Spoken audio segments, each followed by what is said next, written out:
Buenos días, jóvenes. Hoy jueves 28 de enero de 2021. Abren su libro de matemáticas en la sesión 3. Vamos a usar las páginas 114 y 115. La sesión se llama Suma y resta de decimales positivos y negativos. No nos vamos a reunir, pero vamos a trabajar este problema de manera individual. En la tabla se muestra cuánto aumentó o disminuyó el precio del dólar en pesos mexicanos durante 7 días. Repito, cuánto aumentó o disminuyó el precio del dólar en pesos mexicanos. Día 1, día 2, día 3, día 4, 5, 6, día 7. Ana dice que el primer día aumentó lo mismo que el séptimo. ¿Cuánto aumentó o disminuyó el precio del dólar en los primeros 3 días? ¿Cuánto aumentó o disminuyó el precio del dólar considerando los 7 días?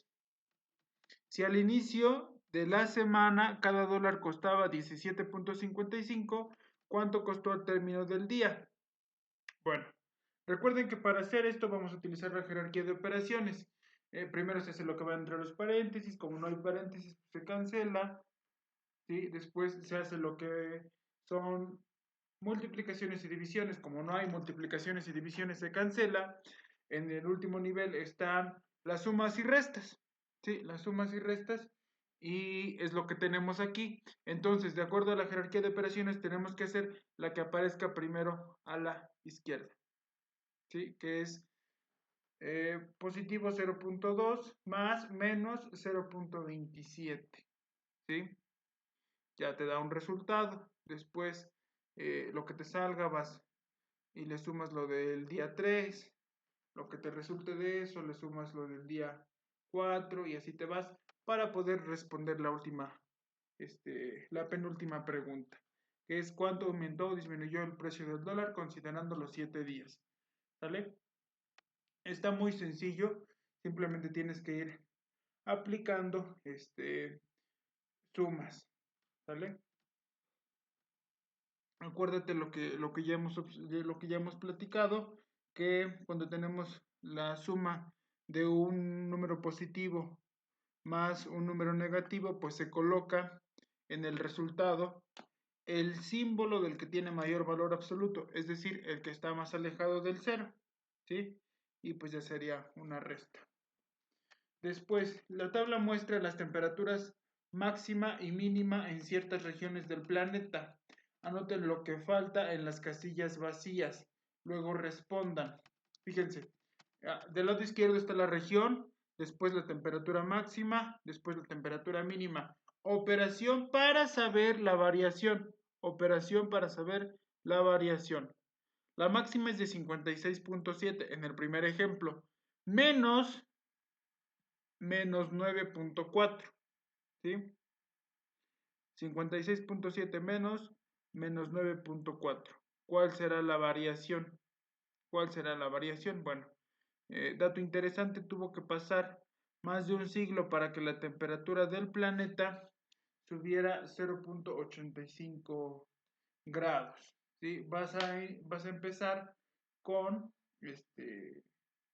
copiar los ejemplos del Cairo, de Siberia, de Helsinki, ¿sí?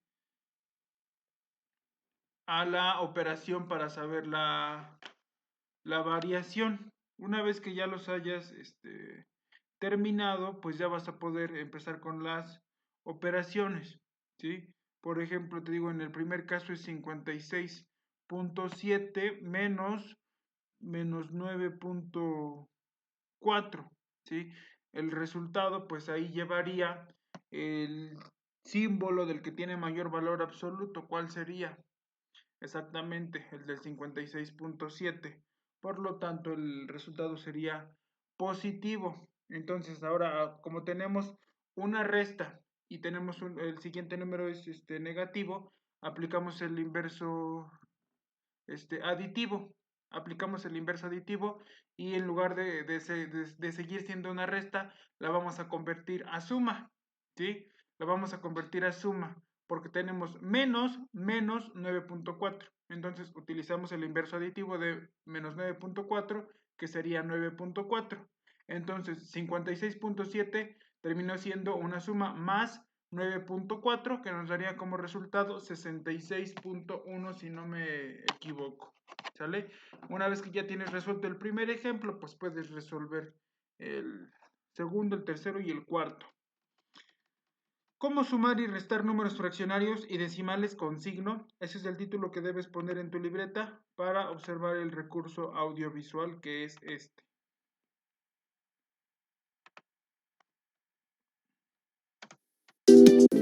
Y negativos 1, ¿no? Hola Mateo, ¿qué haces? Mi profesor de matemáticas me dejó con muchas dudas. ¿Y cuáles son? Tal vez podamos resolverlas. Pues el profesor antes de terminar la clase preguntó cómo podemos sumar números fraccionarios y decimales con signo.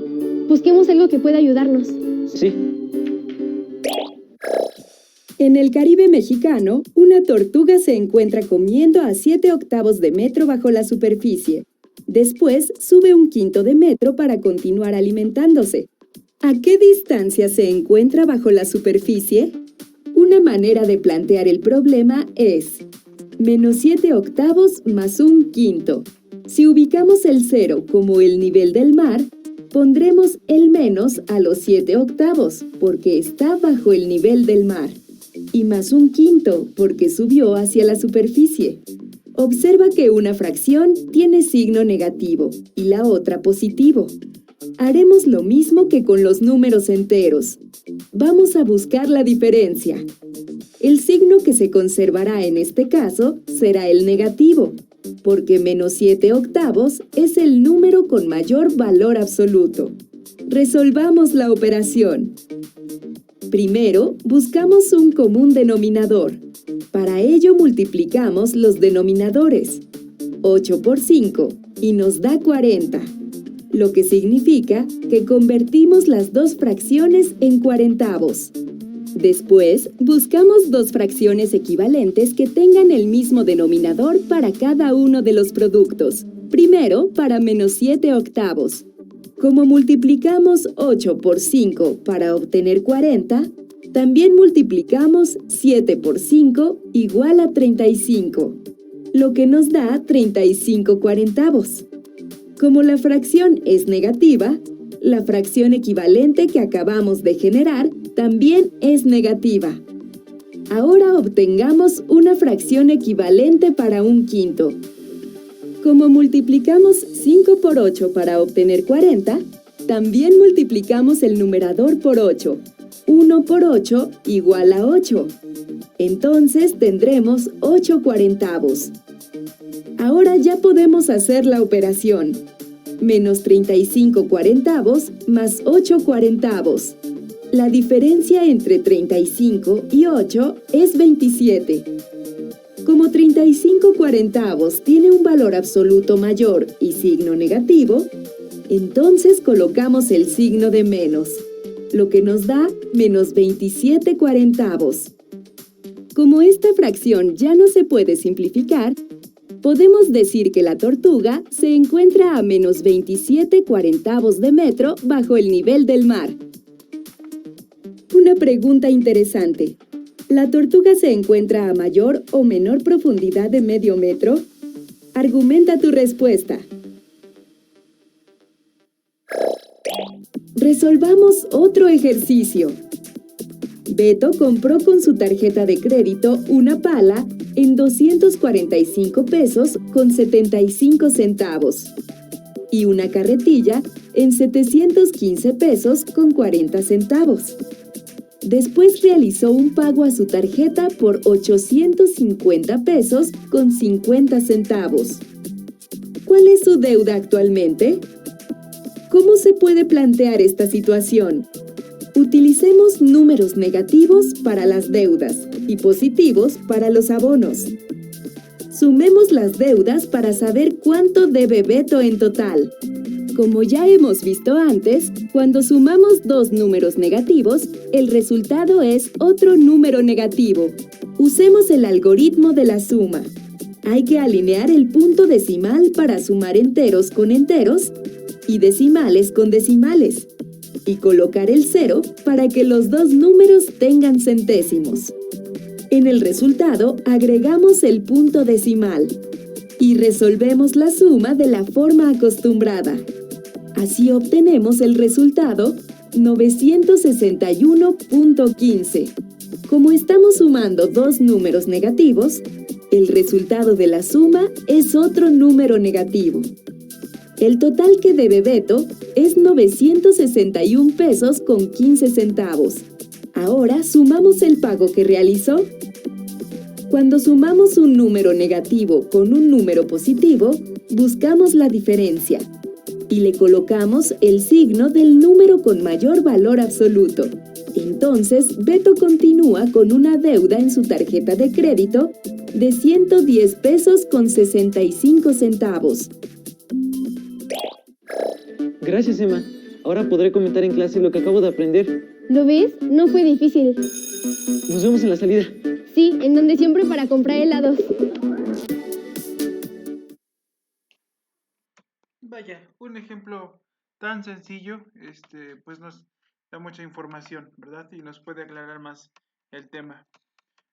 No se les olvide tomar sus notas. Realiza de manera individual las siguientes operaciones en tu cuaderno. Aplica correctamente los algoritmos estudiados.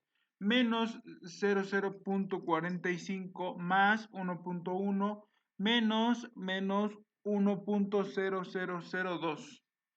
¿Sí? Acuérdate, primero resuelve la operación que aparezca en la izquierda, ¿sale? Después continúas con las demás. No se te olvide lo que acabas de estudiar en este video, por favor, porque te va a servir para resolver estos cuestionamientos. Si quieres, regrésale en el video y ya te quedará más claro. Ahora, el producto de matemáticas el día de hoy, pues es el apartado para terminar de la página 115, que es este. Redacten un problema que se resuelva con la operación menos 2/3 más menos 1/4. Vas a redactar un problema que se resuelva con esa operación. Describe el procedimiento utilizado para sumar y restar fracciones positivas y negativas, sumar y restar decimales positivos y negativos. Ese sería el producto del día de hoy. Eso es lo que tienes que hacer y enviármelo. En español vamos a ocupar la sesión 3 con las páginas 133 y 134. Fase 2, recopilar pregones. Vas a leer toda esta información de los pregones y vas a leer sobre todo los recuadros donde se encuentran las características con los juegos del lenguaje para los pregones, ¿sí? Vas a resolver la actividad 2 que dice lee los pregones y anota la letra o letras que corresponde al juego de lenguaje que se emplea en cada uno de ellos. ¿Sí? Vas a ir completando los 2, 4, 6, 7 ejemplos. ¿Sí? Bueno, los 7 ejercicios. Vas a leer todo esto de los vendedores. El producto de español es la actividad 4 de la página 133, es decir, esta. En fichas como la siguiente, anota 3 pregones que escuches. ¿Sí? 3 pregones que escuches. ¿Quién los dice? ¿Cuál es su propósito? ¿Qué juego del lenguaje hay en él? Esas 3 preguntas las vas a responder de cada uno. ¿Sí? Del primer pregón. ¿Quién lo dice? ¿Cuál es su propósito? ¿Qué juego del lenguaje hay en él? Segundo pregón, lo escribes y vas con las 3 preguntas. Tercer pregón, lo escribes en tu libreta y vas con las 3 preguntas. Ese sería el producto que me tienes que enviar. Vas a leer toda esta parte y luego, por último, vas a observar, vas a poner especial atención a la repetición de sonidos y vocablos, la exageración y el sentido del humor para hacer este tipo de situaciones. Vas a observar el recurso audiovisual que se llama Dime qué dices y te diré quién eres 1. No se te olvide tomar tus notas.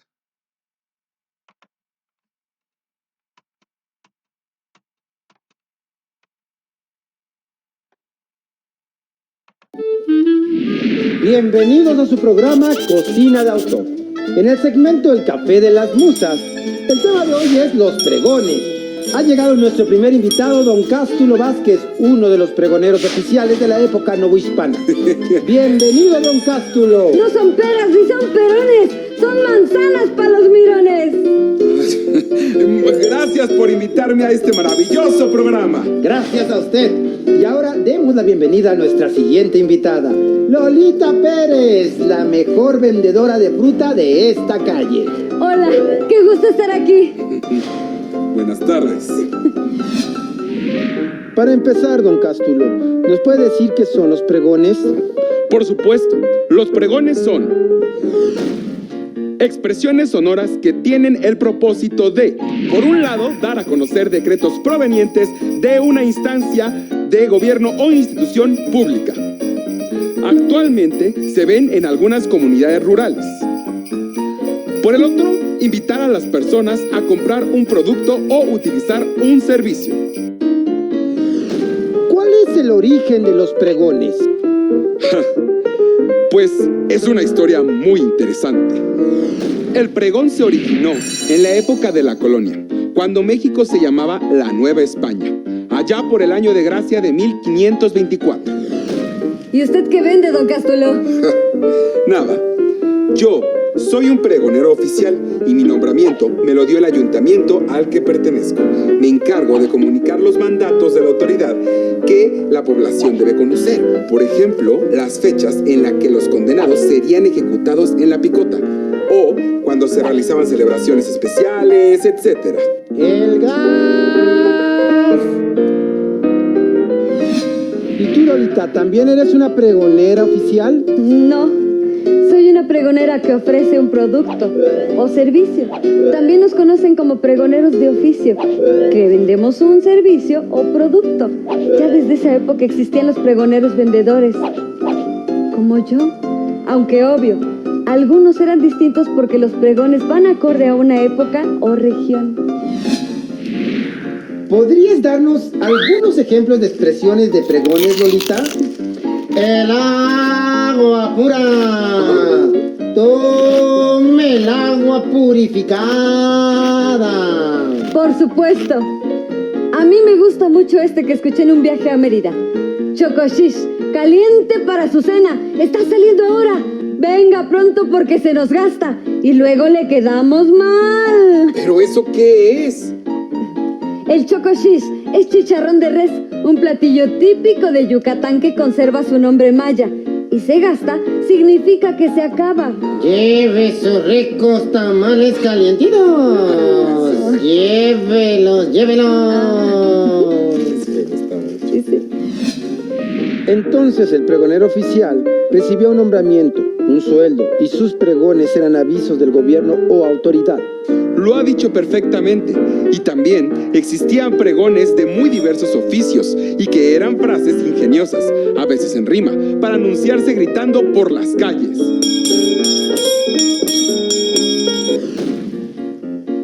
Y lo más parecido que podemos escuchar actualmente son los gritos de los vendedores por la calle.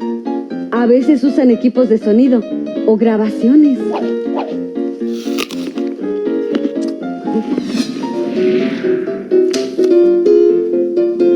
Hemos aprendido mucho. ¿Les gustaría comentar algo más? Sí, que los pregones también nos muestran características de cada comunidad. Y de cada época, evidentemente. Llévese esos tamales oaxaqueños. Vamos por un tamal, don Cástulo. Lleve sus tamales. Ese mismo convite le iba a hacer, Lolita, ¿vamos? Ándale, uno de chicharrón habrá. Las Pero un momento, 12 pero también han dado y todo sereno. Esto fue todo por hoy en su programa Café de las Musas. ¡Hasta la próxima! Ya sabrás cómo llamarle al señor de los tamales, ¿verdad? Y qué importancia tiene esto de pregonar precisamente. Te recuerdo, el producto de español es actividad 4 de la página 133. Nos pasamos a historia, donde vamos a ocupar la sesión 2 y la sesión 2 de la secuencia 5 y la sesión 1 de la secuencia 6. Las páginas que vas a leer son las 57, 58, 59, 60, 61, 62 y 63. Vas a leer los textos de las guerras napoleónicas, Pone especial atención en el mapa 1.6, que es el control francés en Europa durante el imperio, porque lo vas a ocupar para el producto, ¿sí? Va a salir toda esta parte. La actividad 3 es el producto del día de hoy, el que me tienes que enviar, es el único que me tienes que enviar de historia. Actividad 3 de la página 58. Vas a localizar en el mapa 1.6, te repito, es este mapa. Vas a localizar en él las naciones que dominó el imperio francés. Las vas a anotar en una lista, pero aparte, con un color rojo, vas a encerrar los territorios que dominó el imperio francés, ¿sí? Aparte de que los pongas en una lista, los vas a encerrar en rojo en el mapa, ¿sí? Con la información de las páginas 57 y 59 y la lista de países dominados por Francia, responden en grupo. Bueno, tú lo vas a responder individual. ¿Por qué se unieron varias naciones contra Napoleón? ¿Qué tenían en común? ¿Qué propósito perseguían? ¿Sí? Vas a leer el código napoleónico se difunde. Vas a observar el recurso audiovisual que se llama el liberalismo de boca en boca, que es este. La ambición jamás se detiene, ni siquiera en la cima de la grandeza. ¿Sabes quién dijo esta frase? Napoleón Bonaparte. Fue uno de los estrategas militares más destacados de la historia y personaje fundamental en el triunfo de la Revolución Francesa. Como recordarás, la Revolución Francesa tuvo diversas consecuencias políticas, económicas y sociales. Abolió todos los elementos del feudalismo, así como los privilegios de la nobleza y el clero. El liberalismo económico mejoró las actividades productivas individuales y de comercio. Aunque el nuevo sistema se basaba en la soberanía popular, es decir, en el poder del pueblo, en realidad estaba en manos de la burguesía. Este grupo excluyó de la participación política al resto de la población, convirtiéndose así en el grupo social más fuerte. La libertad, igualdad y fraternidad fueron la propuesta del liberalismo político y social que buscó transformar el sistema político de la monarquía. Se estableció una república en donde los individuos se convirtieron en ciudadanos con derechos. Tras un golpe de Estado, Napoleón Bonaparte disolvió la Asamblea Legislativa y estableció un gobierno provisional. Quería reorganizar la economía, la sociedad y las nuevas instituciones de la burguesía. Como primer cónsul, difundió las ideas liberales, centralizó la educación y creó el Banco de Francia. En 1804 se proclamó emperador de Francia.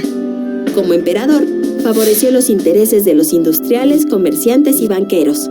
Las campañas militares que encabezó Napoleón permitieron la difusión del pensamiento liberal y los valores que inspiraron la revolución. Napoleón dominó un extenso territorio de Europa Central que comprendía parte del norte de Italia, España y algunos estados alemanes. El Código Civil fue la obra más duradera de su gobierno. Promovió el fin del sistema feudal, la libertad de propiedad, la libertad de trabajo, el Estado laico y la igualdad ante la ley para todos los hombres. Durante la Revolución, se presentaron 3 propuestas de Código Civil, pero el proyecto se detuvo debido a las revueltas internas y las guerras con Austria y Prusia. El Código Civil, inspirado en el derecho romano, señalaba que el mismo derecho se debe aplicar a todos los habitantes del mismo territorio o nación. La actividad del Estado se divide en 3 poderes: ejecutivo, legislativo y judicial. El derecho deberá adaptarse a los cambios de épocas y formas de pensar. El derecho civil debe ser independiente del derecho canónico, que es el conjunto de normas de la Iglesia Católica y por lo tanto será abierto a todas las religiones. Sin embargo, no se reconocía la igualdad de las mujeres. A ver, ¿cómo que las mujeres no teníamos los mismos derechos? Bueno, es que el código retomaba el concepto de autoridad paternal y la mujer quedaba bajo la tutela del marido, por lo que no podía ejercer actos civiles o jurídicos sin su autorización. ¿Se imaginan? Las mujeres no podían realizar ningún trámite por ellas mismas.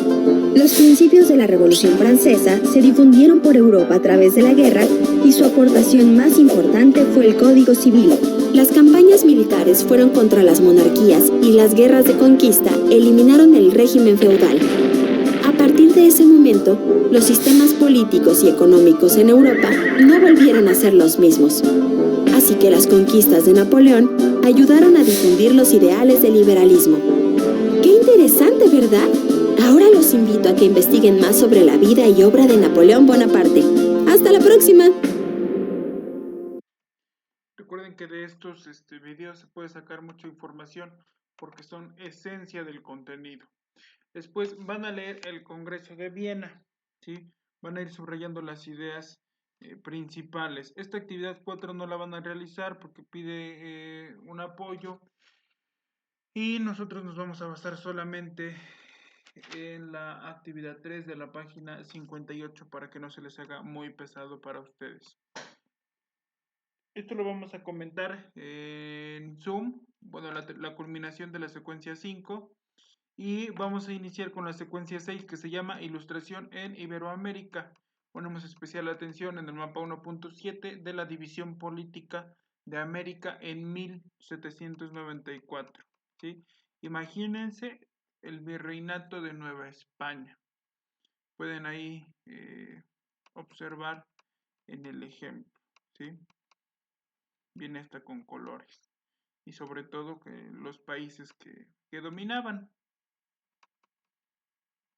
Cómo está organizado el territorio ocupado por España, qué colonia está bajo el dominio de Portugal, cuáles territorios no pertenecen a la monarquía española, ¿sí?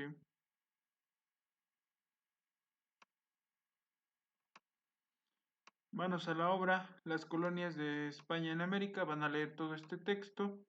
Esta actividad la vamos a hacer en grupo, ahí en Zoom. Si quieren ir adelantando, sería mejor. Van a leer los agravios de la corona española. Van a buscar en su diccionario qué significa la palabra agravio. Después darán lectura al texto que se llama El pensamiento liberal en Iberoamérica. El pensamiento liberal en Iberoamérica. ¿Sí? Para culminar, vamos a observar el recurso audiovisual que se llama Los libros prohibidos.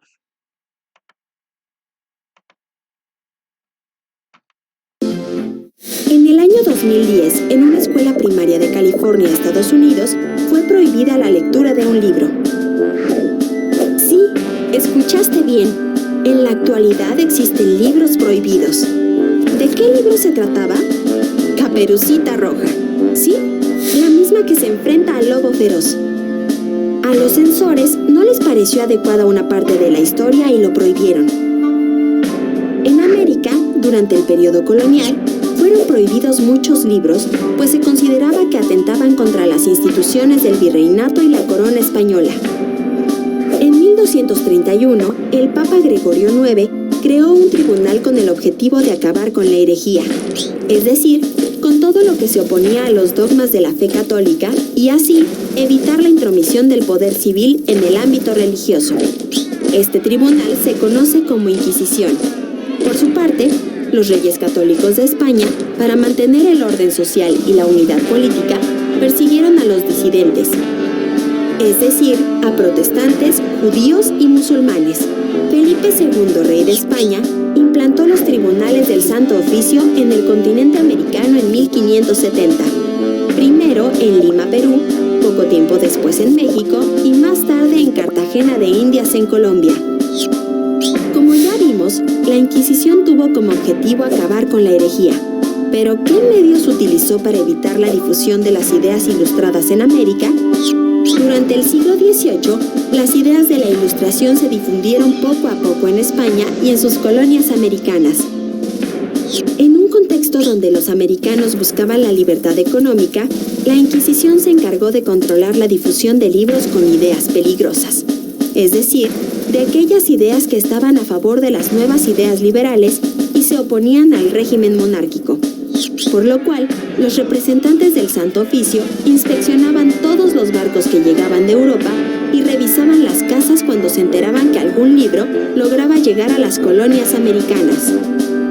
Particularmente querían evitar que el documento de los derechos del hombre y el ciudadano fuera difundido. Además, para leer los libros prohibidos, era necesario tener un permiso especial. Solo personas con alta jerarquía política y económica obtuvieron ejemplares de algunos pensadores liberales. Cuando la prensa tomó fuerza en América, la Inquisición censuró a los periódicos por considerar que contenían artículos subversivos. En 1812, las Cortes de Cádiz en España elaboraron una nueva constitución liberal que disolvía las instituciones monárquicas. Tras conocerse el decreto de las Cortes de Cádiz, la Inquisición quedó abolida en América en 1813. La Iglesia utilizó a la Inquisición para prevenir que se difundieran las ideas que dieron pie a los cambios políticos y sociales que sucedían en Europa. Sin embargo, no pudieron evitar que los ideales del liberalismo se expandieran, sobre todo porque se difundieron los acontecimientos que dieron lugar a la independencia de las 13 colonias de América del Norte. ¿Imaginan cuánto daño hizo la Inquisición? Demasiado, demasiado, de verdad. Incalculable. Bueno, eso sería todo el día de hoy, jóvenes, en historia y en todas las asignaturas.